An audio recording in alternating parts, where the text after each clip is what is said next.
Les publicains et les pécheurs venaient tous à Jésus pour l'écouter.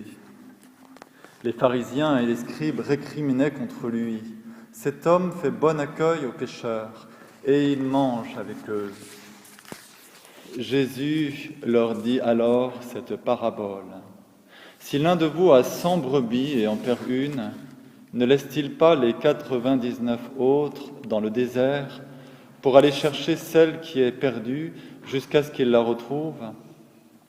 Quand il l'a retrouvée, tout joyeux, il la prend sur ses épaules et de retour chez lui, il réunit ses amis et ses voisins.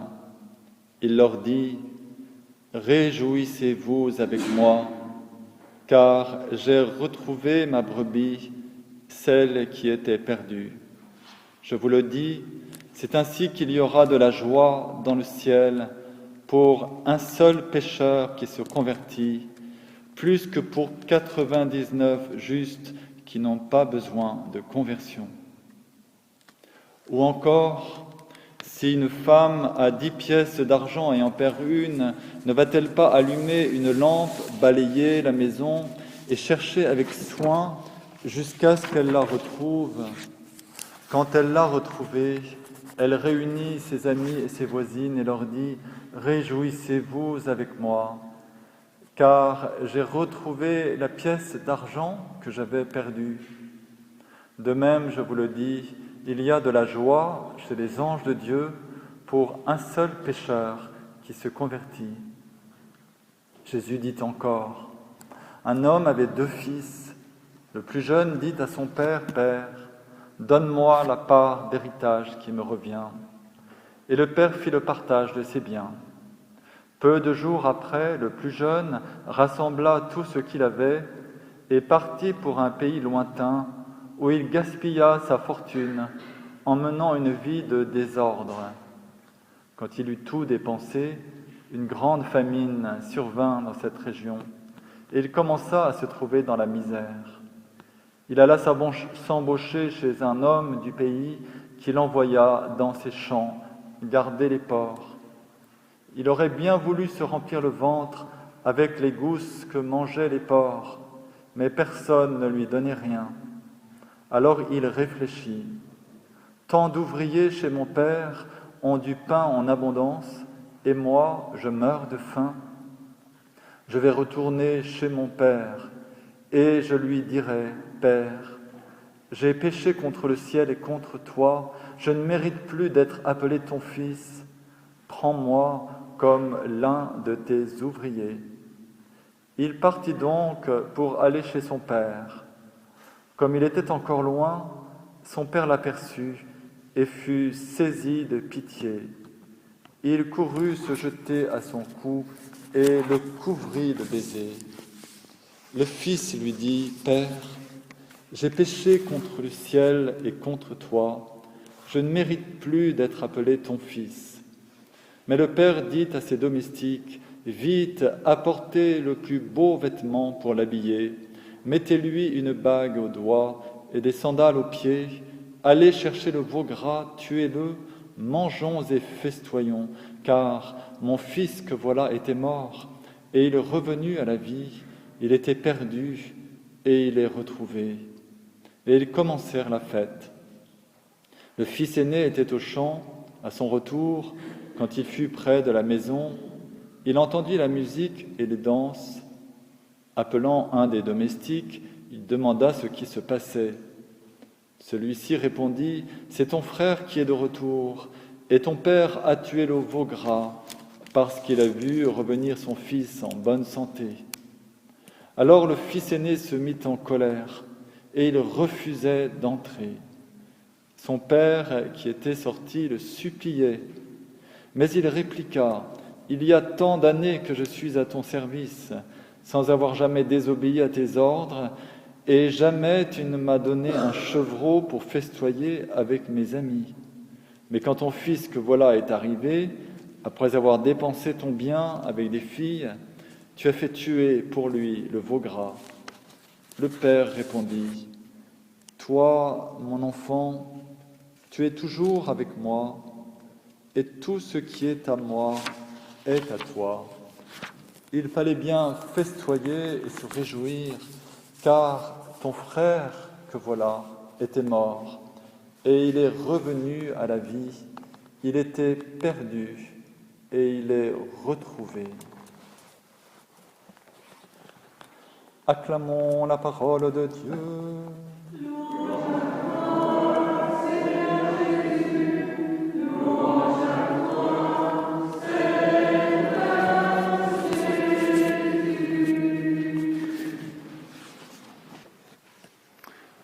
Il me semble qu'avec ces lectures d'aujourd'hui, nous sommes au cœur de la révélation. Je ne sais pas si vous êtes mis un peu à la place des personnages de cet évangile. En quel côté est-ce que vous le situez ? En fait, on comprend assez bien l'un et l'autre, et on comprend surtout que la logique du péché, c'est la destruction, en effet.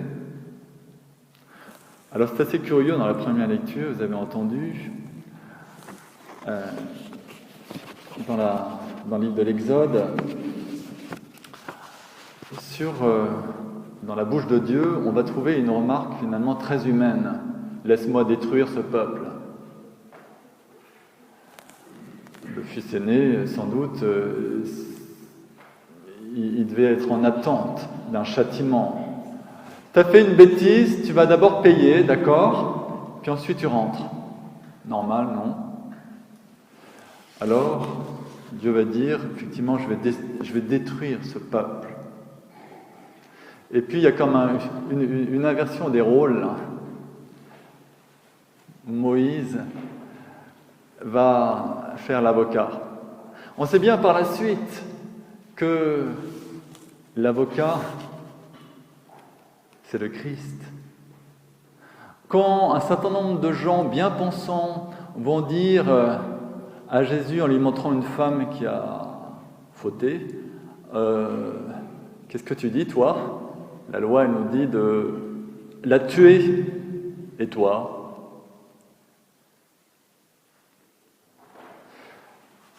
Alors, en fait, la réponse de Dieu à la question qu'il pose déjà d'emblée, sa réponse c'est « Oui, la conséquence du péché c'est la mort, mais moi je suis volontaire pour prendre le châtiment sur moi.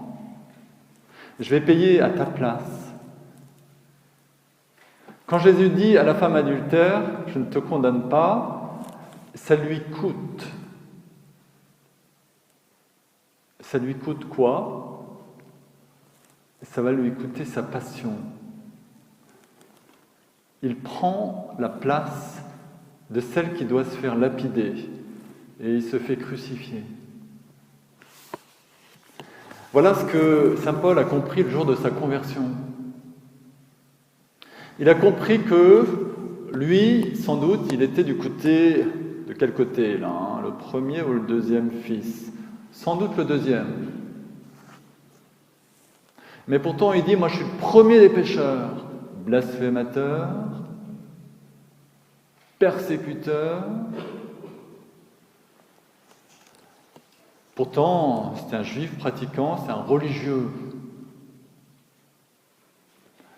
Alors, ce qu'il manque au deuxième fils, parce que finalement, il y a deux profils du pécheur. Qu'est-ce qui lui manque ? Le deuxième fils obéit, pas de problème de ce côté-là. La loi, pas de problème. Sauf que il n'obéit pas à toute la loi. C'est une obéissance extérieure, légaliste. Il lui manque juste un point dans la loi. L'amour. Le reste, c'est bon. Le premier fils, lui, c'est une désobéissance ouverte. Alors, les 7 péchés capitaux, oui. Orgueil, colère, paresse. On va les trouver. Gourmandise, luxure, avarice. On a tout dit. Bon. Oui. Alors ça, c'est la désobéissance ouverte. C'est le fils prodigue, il est parti. Si tu es dans la luxure, si tu es dans la paresse, si tu commets des meurtres, si tu enfreins l'un des 10 commandements, tu es dans les ténèbres, d'accord ? Donc tu peux survivre un certain temps, l'autonomie humaine, oui en effet, avec une certaine autonomie, mais qui n'est pas une indépendance. Tu ne peux pas vivre longtemps en dehors en apnée, si vous voulez. C'est comme si Dieu était l'air,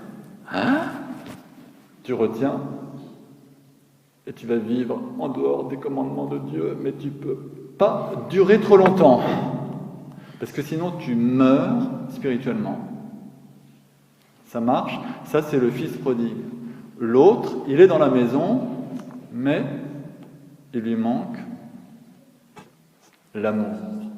Alors, il y a des gens qui disent, moi je me confesse jamais parce que je n'ai pas de péché. Alors je leur dis, vous n'avez pas de chance. C'est une telle grâce de se confesser. Alors les gens qui raisonnent comme ça, ils oublient qu'il y a 2 profils du pécheur. Il y a celui qui fait des péchés très ouverts, voilà, désobéissance ouverte, alors voilà, l'orgueil, etc. Et puis, il y a l'autre profil, celui qui fait tout sauf aimer. Et aimer jusqu'au bout. Ce qui a fait dire d'ailleurs à saint Silouane du Mont Athos, il y a un critère indubitable pour savoir si le Saint-Esprit habite dans une âme. Est-ce que cette âme est capable d'aimer son ennemi ? Vous y êtes ? Je crois qu'on aura tous envie de se confesser à la fin de la messe, non ? Qu'est-ce qui aime son ennemi tout le temps, là, en permanence ? Bon. Alors, voilà. On va pas trop faire... Alors, il me semble que là, ça remet les pendules à l'heure. C'est bon, on a tous besoin de la miséricorde du Seigneur. Vous allez me dire, mais non, moi j'y arrive. Parce que vous êtes comme la Sainte Vierge. Vous avez de la chance. Mais c'était un peu, vous savez, la problématique soulevée par la petite Thérèse. Elle se sentait préservée. Les péchés mortels, il n'y en avait pas. Hein. Les 10 commandements, c'était bon, quoi. C'est bon.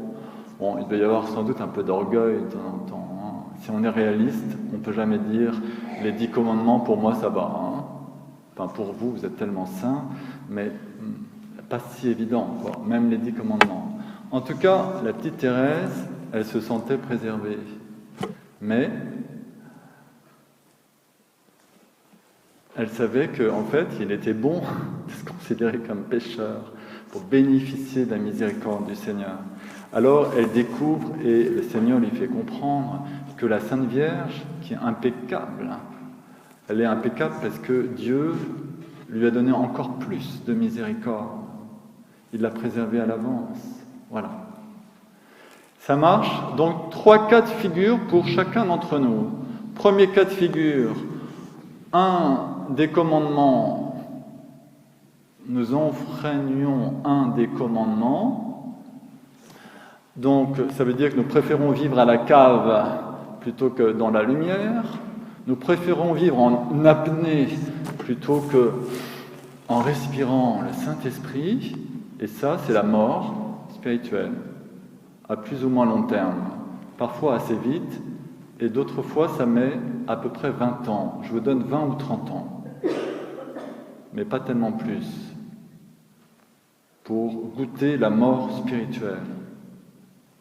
Ça, c'est le premier cas de figure. Deuxième cas de figure, il nous pend au nez, excusez-moi de l'expression, surtout les bons cathos que nous sommes, de nous prendre pour les meilleurs et de considérer de haut les pauvres gens qui font des fautes. Et donc nous allons être dans le tribunal humain du mérite et nous allons jouer aux accusateurs. Faisons donc le jeu du démon. Lorsque nous croyons des anges, alors nous risquons d'être des démons, le démon accusateur. Et ça, c'est le fils aîné, qui ne rentre pas dans la justice de Dieu, qui est une justice gratuite, pour les hommes en tout cas. Troisième cas de figure, si nous pensons que tout va bien pour nous à certains moments de la journée, eh bien, bénissons le Seigneur encore plus, car il nous comble de sa miséricorde. Il nous préserve, il nous porte, comme il porte cette brebis égarée qu'il ramène à la maison. Alors l'enjeu pour nous aujourd'hui, vous voyez, c'est de nous situer, non pas comme le pharisien hypocrite, moi ça va merci, j'ai pas besoin de la grâce, pas besoin de me confesser, non. Pharisien hypocrite, donc nous avons besoin de nous situer non pas comme cela, mais comme un enfant qui reçoit tout de son Père, qui se laisse rejoindre, qui se laisse miséricordier à chaque instant. Nous avons besoin, autrement dit, d'émigrer du tribunal humain terrible qui est en nous, l'accusateur. Nous avons un fils aîné en nous qui est terrible. Émigrons, frères et sœurs, quittons ce tribunal humain intérieur pour aller sous le tribunal de Dieu, sous le regard de Dieu, qui n'est qu'amour et miséricorde. Autrement dit, demandons les uns pour les autres cette grâce de conversion, premier sens du terme, que nous nous tournions vers le Seigneur, qui n'est qu'amour et miséricorde, et en même temps que nous nous détournions du vieil homme en nous. Amen.